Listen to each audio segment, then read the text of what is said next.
Como ocorre a herança de duas características? Vamos falar um pouco sobre a segunda lei de Mendel? Nesse vídeo, iremos detalhar a segunda lei de Mendel e a sua importância para o desenvolvimento da genética como ciência.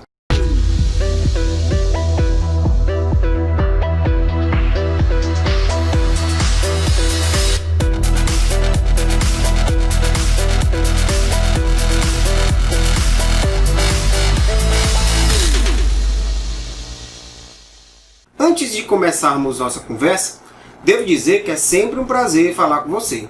Espero também que esse canal contribua para o melhor entendimento dos conteúdos e das coisas que interessam vocês. E aí, já curtiu o vídeo? Já se inscreveu no canal? Acesse também o nosso Instagram, e se você tiver o Telegram, dá uma buscada no nosso canal. Lá você vai encontrar as novidades postadas aqui, além de outras dicas de biologia. Não perde tempo, a concorrência não está te esperando. Você sabe a diferença entre fenótipo e genótipo? Tudo bem que esses termos são utilizados lá na introdução à genética, mas não custa nada lembrar, não é? O termo genótipo é utilizado para descrever o conjunto formado pelos genes de um indivíduo. Esses genes não se modificam de forma natural. Já o fenótipo se refere às características fisiológicas de aparência. Quer exemplos? As variedades de características encontradas nos seres humanos, cor dos olhos, dos cabelos, ou o tamanho de estruturas do corpo, como a própria altura, tamanho do pé, das orelhas, são exemplos de características fenotípicas. Os genes que vão fazer com que você tenha essas características estão relacionados ao genótipo. Vamos falar de segunda lei de Mendel? Então, a segunda lei de Mendel, também chamada de lei da segregação independente, estabelece que os fatores ou genes chamados de alelos para duas ou mais características se distribuem independentemente durante a formação dos gametas e se combinam ao acaso. Vale lembrar que esses genes devem estar em cromossomos diferentes. Se esses genes estiverem em um mesmo cromossomo, aí não vai haver segregação. Mas isso é conversa para outro vídeo. Professor, não entendi. Bom, vamos fazer como Mendel fez? Vamos pegar duas sementes de ervilha e observá-las. Vamos analisar duas características, a cor e o formato. Supondo que pegamos uma semente da cor verde e do formato rugoso, ou seja, a semente parece com seus dedos quando você passa muitas horas dentro da piscina, fica cheio de rugas. Temos outra semente, agora da cor amarela, com o formato redondo.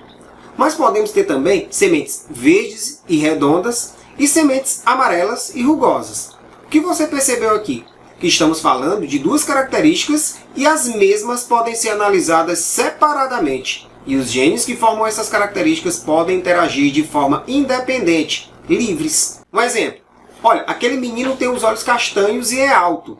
Já aquele da mesma idade tem o olho azul e é baixinho.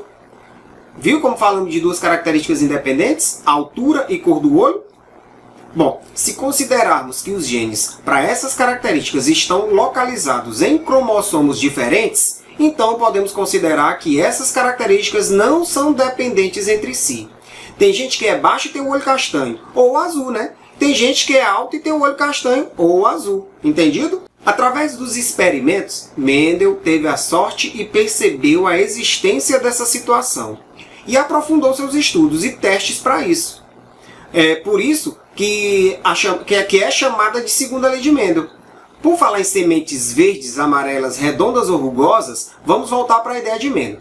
Devemos saber o seguinte: cada uma dessas quatro características são representadas por pares de genes. Entenda, existem genes que representam essas características. Na verdade, as nossas características natas, que são naturais, sempre serão representadas por pares de genes.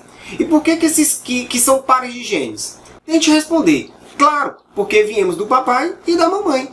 Metade das minhas características genéticas vem da minha mãe e a outra metade vem do meu pai. Tá aí o porquê de termos pares de genes, representando uma característica. Professor, agora eu não entendi. Vamos lá. Professor, eu tenho o olho azul, minha mãe tem o olho azul e o meu pai tem o olho castanho. Então puxei para a mamãe. É verdade?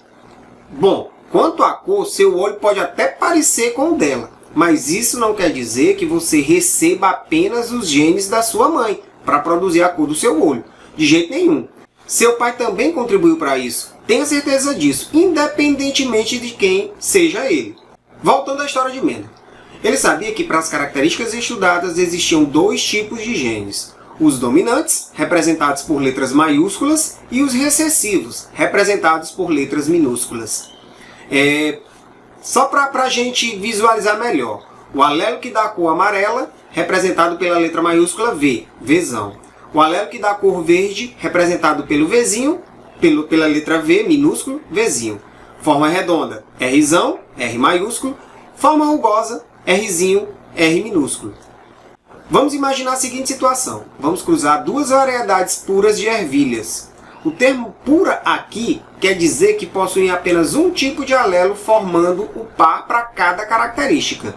Uma ervilha possuindo sementes amarelas e redondas e com configuração genética Vzão, Vzão, Rzão, Rzão, e outra possuindo sementes verdes e rugosas com configuração genética Vzinho, Vzinho, Rzinho, Rzinho. Veja aí que os pares de genes são formados pelos mesmos genes, por isso chamamos essa condição de homozigose. Se fizermos o cruzamento, a polinização com esses dois tipos de plantas, o que vai acontecer? Devemos lembrar que no cruzamento, devemos pegar um gene de cada característica em cada indivíduo e fazer o jogo de ligar. Ligamos um gene de uma característica de um a um gene da mesma característica do outro. O que podemos perceber nesse cruzamento? Que na geração filial 1, também chamada de geração F1, todos os indivíduos possuem o mesmo fenótipo e o mesmo genótipo também. Vzão, Vzinho, Rzão, Rzinho. Através do cruzamento feito aqui, a gente pode perceber que acontece segregação independente. Mas se não tivéssemos feito esse processo, teríamos dúvida quanto a essa condição. Poderíamos dizer que o alelo Vzão sempre vai estar junto ao gene Rzão, assim como o Vzinho está sempre junto ao Rzinho. Seria um exemplo de segregação dependente. Isso é verdade? Nesse caso, não. Como podemos provar isso? Simples, fazendo a autopolinização dessas plantas da geração F1. E foi justamente o que Mendel fez. Ele pegou esses irmãos da geração F1 e fez o cruzamento. Qual foi o resultado? Bom, Mendel, antes de fazer os cálculos, observou a quantidade de plantas com as características analisadas. E possivelmente era o que a gente ia fazer também. Observar a quantidade de plantas com as características analisadas. Beleza. Podemos observar então que na geração F1 foram produzidas 4 classes de gametas diferentes entre si, tendo como resultado uma proporção fenotípica de 9 para 3 para 3 para 1, dando o suporte à hipótese de que os alelos para um gene que controlam a cor ou o formato da semente, neste exemplo, são distribuídos nos gametas independentemente dos alelos de outros genes. Gregor Mendel foi muito persistente. Além das características analisadas aqui, Mendel ainda testou mais 5 caracteres de ervilhas em várias combinações de dihibridismo. Ele sempre observou uma proporção fenotípica de 9 para 3 para 3 para 1 na geração F2. E aí, gostou da nossa conversa? Já curtiu o vídeo? Curte aí, é tão facinho e rápido. Não esquece de se inscrever no canal também. Assim você vai contribuir para que eu possa produzir mais conteúdo. Espero te encontrar na próxima. Tchau!